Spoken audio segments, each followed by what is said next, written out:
Hello, Pisces. Welcome to Lotus Heart Tarot. I'm so happy to have you here. We are going to dive right in and see what's going on for you guys today. I like to begin my readings by saying thank you to those of you who have been with me for a long time. Those of you who regularly show up for my readings, who comment, subscribe, like, share. I really deeply appreciate you, and I hope that you are well. To those of you who are new to my channel, welcome. I am very happy to have you here.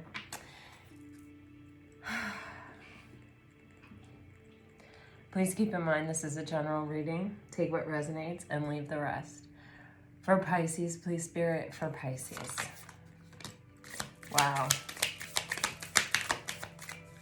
Wow, Pisces, oh my gosh, you're getting some really powerful cards here.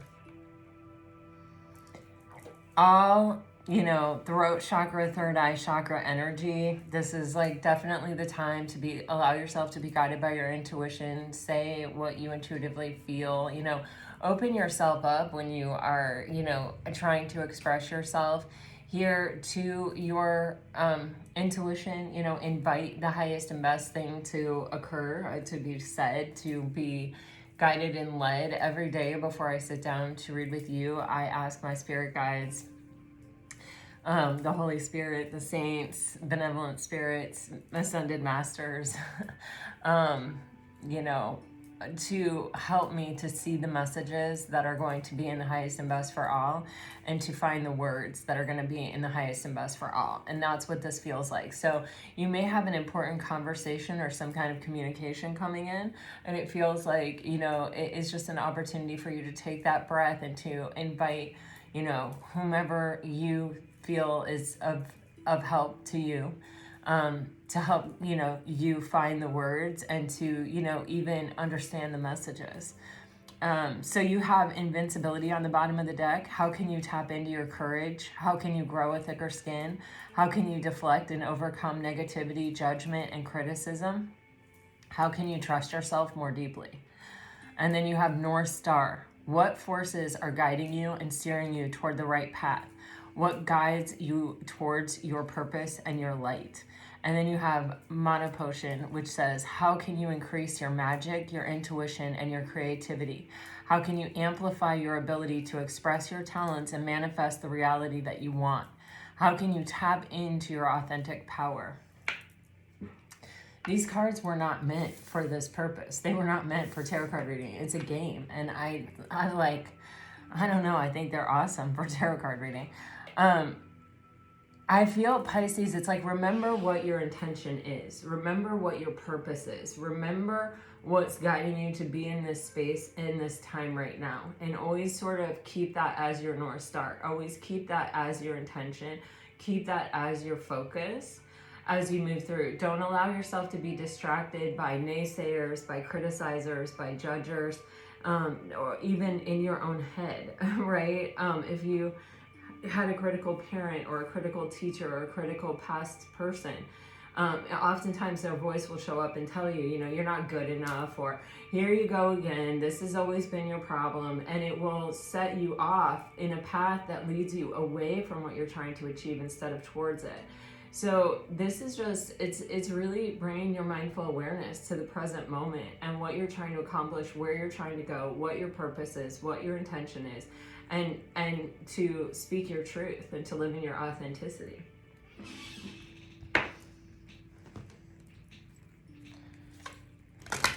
Trust your intuition. Allow yourself to be led. It's not like we're trying to control. It's not like we're trying to manipulate. It's not like we're trying to force someone to see something our way. There is no right. There is no wrong. It's just, okay, how can I express my truth? We get distracted by all of these things, by the voices in our head, by the ideas of what we think other people want to hear from us, by all of these things. But the more we stay in our truth and the more we stay aligned with our purpose and the more we stay focused expressing that, I like I have told you, I come from a narcissistic family. a toxic family system, a very toxic family system. And I was having a conversation with one of those toxic people who I really loved, you know, because in the scale of toxicity, she was probably the least toxic in my family, and she really meant a lot to me. And she was attacking me, you know, offloading on me, and I hadn't done anything at all to deserve it. And, or, you know, no one ever does, right? And I just stopped and I looked at her and I said, my relationship with you means more to me than, you know, this conversation right now.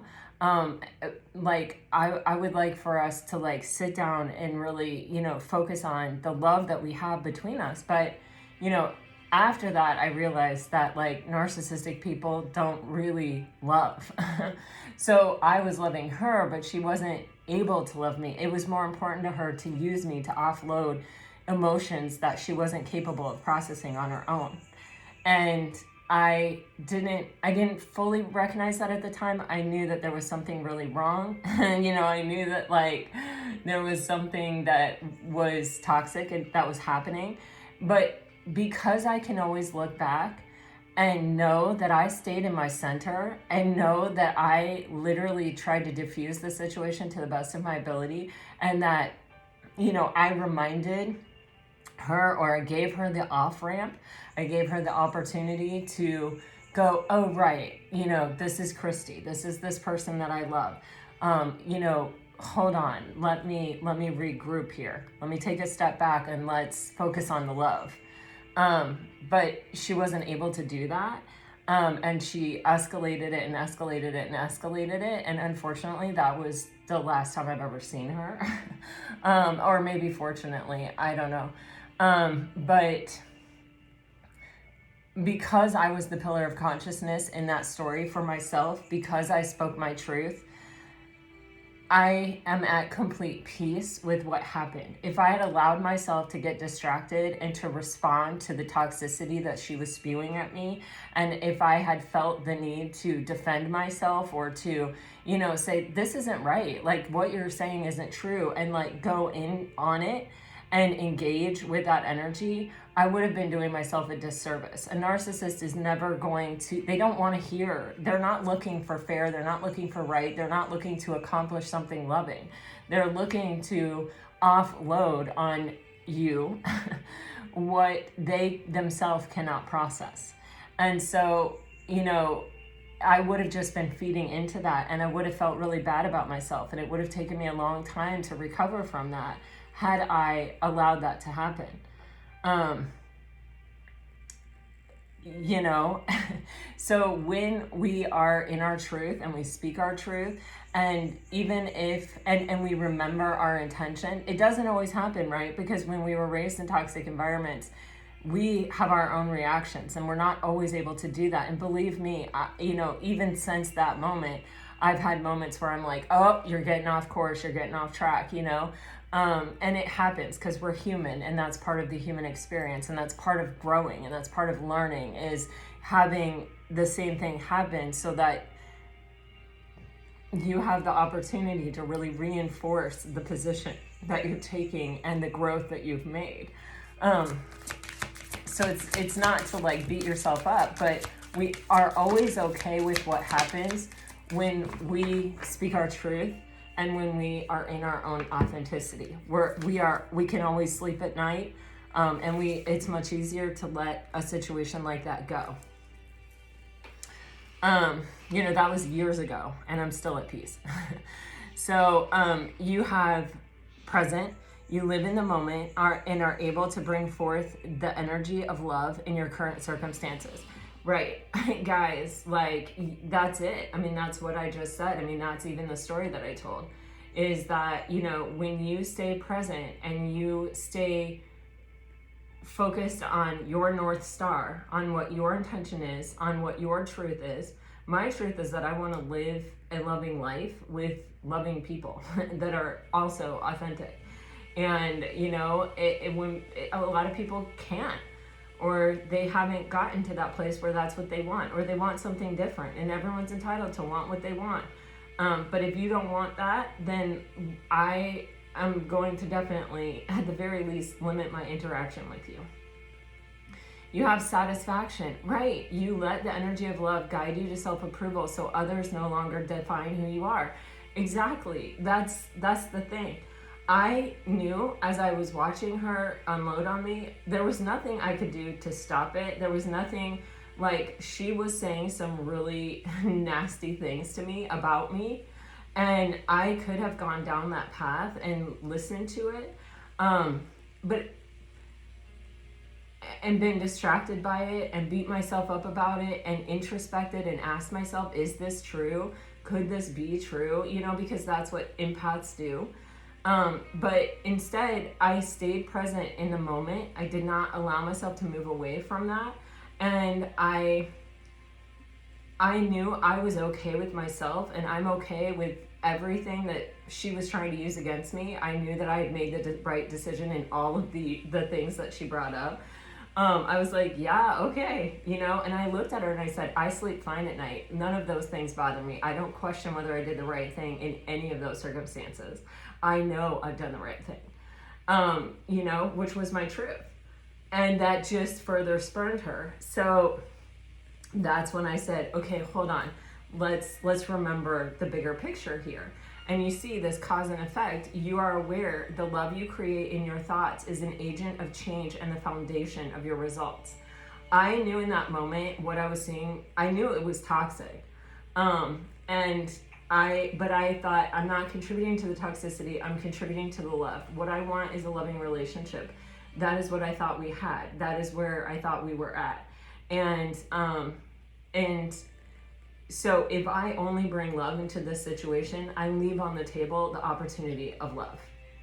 I leave on the table the opportunity of something different, a different experience. And if someone doesn't choose to take it, they don't choose to take it. But me returning fire and offloading my own baggage, or me, you know, engaging in a toxic energy, is just me calling more of that toxicity into my life, and me calling days and weeks of intrusive thoughts and, you know, difficulty processing, and, you know, do I apologize? Do I this? Should I have said that? Should I have said? No, I had nothing to apologize for. I walked away from that scot-free, you know, and it's not my karma, and I'm not taking it, you know? So, it's a moment that I return to, as a, like, a real, that was a cycle closing for me in my life.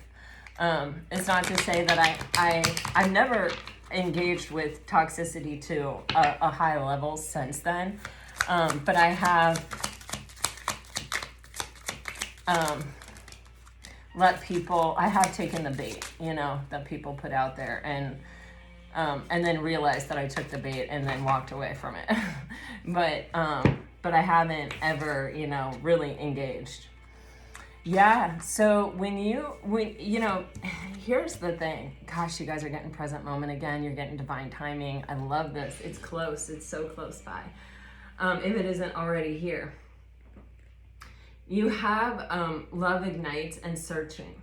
And, you know, in this searching, it's like someone sort of by themselves, like wondering why there's such a barren desert in front of them. You know, like, why is there no life? Why is there no sign of hope? Why is there no chivalrous knight of cups, like, approaching?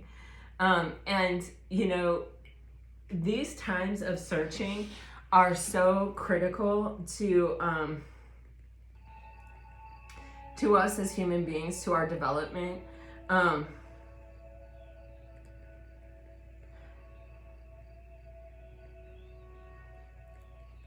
Because it gives us an opportunity to really be clear with ourselves what we are looking for, and what kind of life we want to lead, and what is our ideal expression of it. And it gives us an opportunity to even look to the divine, or look to inspiration, or learn, or grow, or develop, or, you know, be curious about things, and, you know, without a lot of pressure. And as we go down that path, the more things that we choose out of love, the more things we choose out of, You know, I love myself. I want to develop this skill, or I want to have a different experience, or I want to heal. The more times we choose that, the closer we become to the frequency of love. You know, and the more we are grateful for the experience that we're on, for everything that led us to this point. Because without being led to that point, you know, our challenges in life are our teachers. And to a certain extent, it's like, namaste, man. You know what I mean? Even to that family member. You know, you were a great teacher for me. Thank you so much. And you revealed and reflected to me a lot about myself in this life. And I would not have even known where to begin my searching. I would not have known where to begin my process of becoming the spiritual being, having a human experience that I want to be in this life, had I not had those challenges. And beyond that, I am grateful for this opportunity to grow, and I am grateful for the teachers. You know, I am grateful for all of the great teachers and all of their wisdom and all of their insights. And you know how they say it takes a village to raise a child? It takes a village to raise a child. We are sort of children, and it takes that village. It takes, you know, finding someone that we resonate with and sticking with them and learning the gift that they have to offer you, and then finding a new teacher or a new, you know, something to be curious about, and following that path. And that's how all of our journeys are unique. And I just want to say at this point that I'm super grateful for each and every one of you, and I'm super grateful for every single message that says you're part of my healing journey. I'm thankful for you. I drink hot chocolate at the end of my day and listen to you. That is such food for my soul and such confirmation, you know, because when you go through dark times, you kind of think, you know, what is the point? And I remember being in a dark time and reading this quote that said, you know, the challenge or the obstacle that you're going through now will someday be someone else's, you know, will help someone else get through it more easily. And when I look at all of the teachers that I have learned from, I think, yeah, you know, they must have gone through something, and figured something out, you know, whether it was in this lifetime or a different one or wherever it comes from, to offer this to me. And I'm so grateful that they chose to transmute that energy into something really positive. And when you say that to me, I feel a little bit like, whew, you know, and I learn from all of you, and I keep showing up for all of you, you know, and it's not always easy, but I do it, and I'm grateful for it. I am so grateful for it, you know, but I'm also human, and I have my ups and downs, and, you know, I try to really regulate through ritual and yoga and meditation, but I'm human. And Pisces, I feel like this energy of searching and choosing love is igniting this frequency of love within you that is bringing you to this divine timing, this moment where, you know, you're ready for what's coming. And you have this discernment energy, which means, you know, you can trust yourself. You have gained so much wisdom through all of the experiences that you have been through that is going, you know what you want in your life, and you know what you don't ever want to repeat. And in knowing that, you are able to see that, you're able to spot that. And when you trust yourself, and you trust the vision that you hold for yourself, and you trust the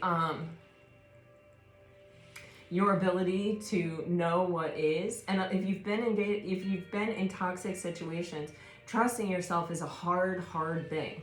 It is, because people try to undermine that trust that you have in yourself all of the time. But yesterday in that reading, very distinctively, there was a 6 of Wands, and there was a crow that had risen into the laurel wreath, and then there were these 5 crows underneath it.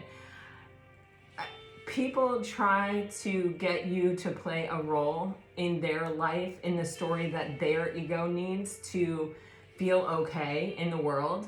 And when you say, I'm not willing to play that role, and I have to speak my authenticity and my truth, even if that means I go it alone, or, you know, even if that means I spend a long period of time by myself looking, searching, discovering, growing, allowing, finding spaces of gratitude, even for the challenges, I am giving myself the opportunity to live in my truth. And that's what people don't want you to do. That's what like narcissistic and toxic people don't want you to do. Because you're going to discover how really freaking fabulous you are.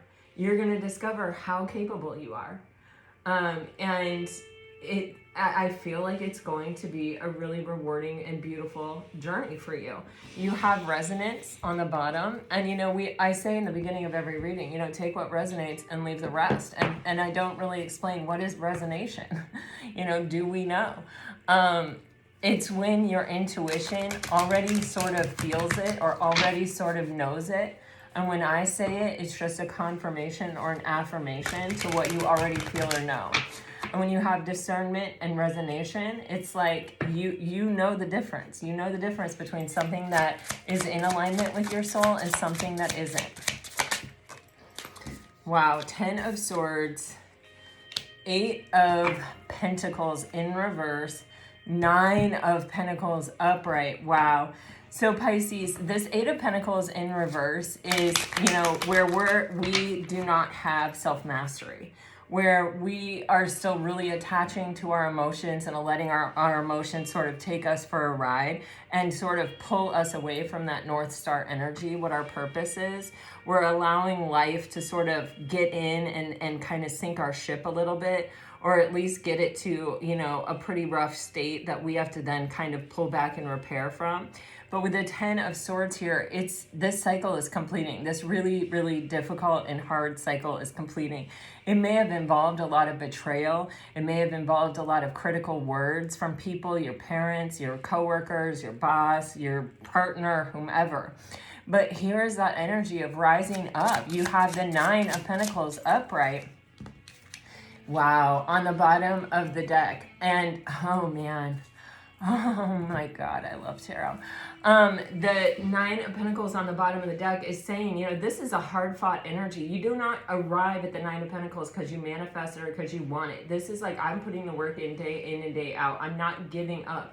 I'm choosing healthy choices. I'm choosing to to be everything for myself. He's got the blinders on. I'm validating myself on the inside. I'm not looking outside myself for my happiness. I'm not looking outside myself for my validation. I am finding it within myself. And anything that isn't in alignment with that, I'm not even taking it in. I'm not even allowing it to affect me. And once we get in that state, that's when we can manifest, and we manifest with great success. You have with that 8 of Pentacles in reverse, where it's like this journey to self-mastery. It's like, we're not there yet. This is the part of our story where we get there. And you have the Page of Swords with the Knight of Wands. And it's like, it's kind of like, I'm going after what I want. Then it's not working out. Then it's making me go, okay, well, hold on. Let me get curious. Let me find the answer. Let me find another way. Let me find a way to cope with this. Let me find a way to be at peace with this, or to accept what it is that's happening here. And let me recognize the parts of myself that are vulnerable. Let me recognize the parts of myself that I can strengthen, and let me find the answer to strengthen it. And this is a healing process. This is a process that is actually has been the whole entire time leading you to your wish fulfillment, leading you to your highest and best, leading you to this divine moment, the present moment. See why I love tarot? Jesus. Yeah, so you know, you may have been sacrificing your own happiness in relationships over and over and over again. It was about the other person. It was, how can you see it from their point of view? What excuses can you make? How can you justify their behavior? How can you overlook a red flag? How can you hold on to a dream? How many times can you say, but I love him, but I love her? And, you know, thereby sacrificing your own ability to be happy because that person wasn't emotionally content on their own and wasn't able to be in a situation that experienced emotional contentment, that was a healthy relationship. This is the end of that. This is the end of the toxic cycle and the beginning of the cycle where you prioritize your own happiness, your own sense of well-being, and that understanding a real, true relationship, a real, true partnership that is healthy, that is balanced, is going to be something that supports your happiness Your emotional contentment that doesn't ask you to cut off pieces of yourself or make excuses for it or justify it. It's someone who shows up ready and willing and able to go through life with you on a healthy way. They're not using you to process their emotions that they're not capable of. They're coming to you full and complete on their own.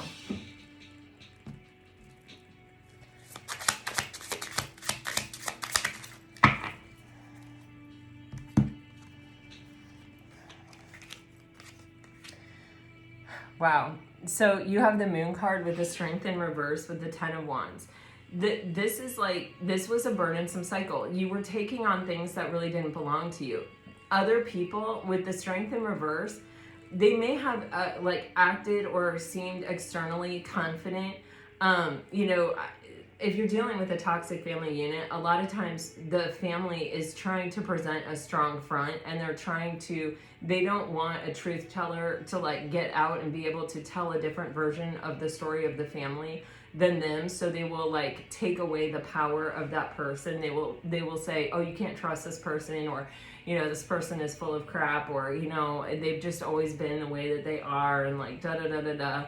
They will try to destabilize you. They will try to take your confidence. They will try to make you feel as though you are not powerful, and that you are not strong, and that you don't know as much as they do. And I would imagine that in a romantic relationship, if you were in a relationship with someone like this, it was pretty similar. With the Moon card, it's like, we don't want you to understand your own power. We don't want you to understand your own strength and your own beauty and your own purpose. We don't want you to be able to live that. And why? Because they need you to offload their burdens onto. And with the Moon card here, the moon is so interesting. We always talk about how beautiful it is, but we wouldn't even see it if it weren't for the sun. You know what I mean? We wouldn't even see the beauty of the moon if it weren't for the sun. So how is it that I'm trying to say this? It's like other people sort of usurping, sort of taking the credit for your beauty, for your power, for your strength, and sort of robbing you. It's like I'm getting Cinderella's stepsisters. But this is the end of that cycle. This is the end of something that's burdensome. Oh wait, let me just clarify this real quick. Yeah, oh my God. It's time for something new to come in. It is. You have the World card here on the bottom of the deck. You have the Lovers and the Two of Wands. You have there's a choice coming, definitely, with the Two of Wands and the Lovers. And it is one where it's like you're leaving some past behind of toxic relationships, or of things that really weren't honoring you or weren't in your highest and best on some level. And you're choosing something new moving forward. And it's really guided by this vision, this North Star vision, this energy of what you found when you were in that period of searching. Some of you may still be in that period of searching and may be finding that true, clear vision of what it is you want. But then it's like someone does come in. And, this is a connection that allows you to see the highest and best version of yourself, the way that the divine sees you. They see you that way, and they allow you to see yourself that way. They're not threatened by that. They're not trying to take that away from you or deny it. It's a choice that closes out that burdensome cycle, for sure.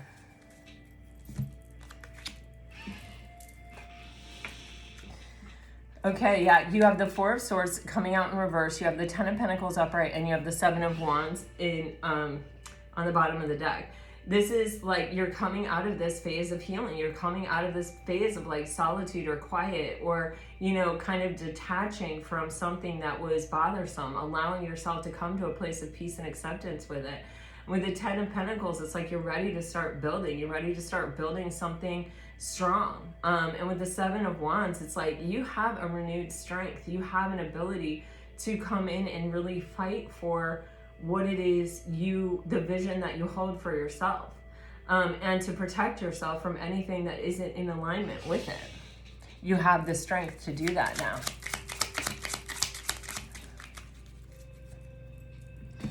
Yeah, it's like with that strength in reverse, it's like you weren't, it's like people labeled you like this can be, and then they would not let, as long as you existed inside that relationship, you were not allowed to get out of that box. You weren't allowed to change. You weren't allowed to grow. There was no recognition of anything that you were achieving or accomplishing, or, it was like, that's not an accomplishment, or, that's nothing to be proud of. You know what I mean? It's like even kind of that energy. Four of Swords in reverse with the Six of Cups upright. There may be someone on your mind, or there may be something on your mind, like a relationship. It may even be that you have finally come to a place of peace with a past connection, or something that went down with a past connection. And then you have this 10 of Pentacles clarified by the 10 of Cups. Holy crap, Pisces. This is like relationship. This is like major relationship city. Like 10 of Cups, 10 of Pentacles, that's the dream. When those two cards come out in a reading, I literally know there is a big relationship coming. When I do private readings for my friends and those two cards come out, I guarantee they're in a relationship like in a month, 2 months. And it usually lasts a long time, or, they get married. Yeah, you have the 9 of Wands. It's like almost the acknowledgement of it's never going to be easy. We're all coming to the table wounded. We're all coming to the table a little bit guarded, a little bit gun shy, a little bit, having been through what we have been through. But we have persevered, and we have not given up on the dream or the goal. And here it is. We finally reached the point. 9 to the 2 10s. This is like, okay, it's the completion of a cycle. This is the one. This is the relationship. Wow, Pisces, that is amazing. I'm going to leave it there because I don't think going any further is going to be,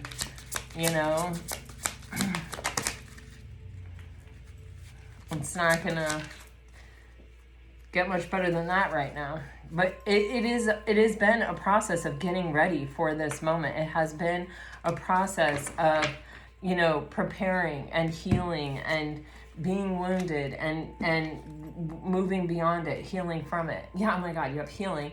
Old wounds and childhood issues need revisiting. Unhealed wounds are blocking forward movement. This connection is passionate but not enduring, and you came closer than anyone. And you have fire sign. I wish we could go back. It is safe to trust this situation. You can expect the apology you want to hear. It's safe to make the move you're considering, and I miss being with you. If you're dealing with an earth sign, I hide my feelings. I have too much to lose. I feel so drawn to you. Try something you've never done before. And does this situation align with your values and morals? If you're dealing with an air sign, you don't know how hard it was to let you go. Just being near you is intoxicating. This is a destined partnership. Lean on your inner circle during this time, and so many things remind me of you. All right, Pisces, this is what I have for you today. I really hope it helps. I hope it brings you some peace and clarity. If it does, let me know. Like, share, subscribe, comment. Thank you all so much for being here. Namaste. Until next time, all my best always. Bye-bye.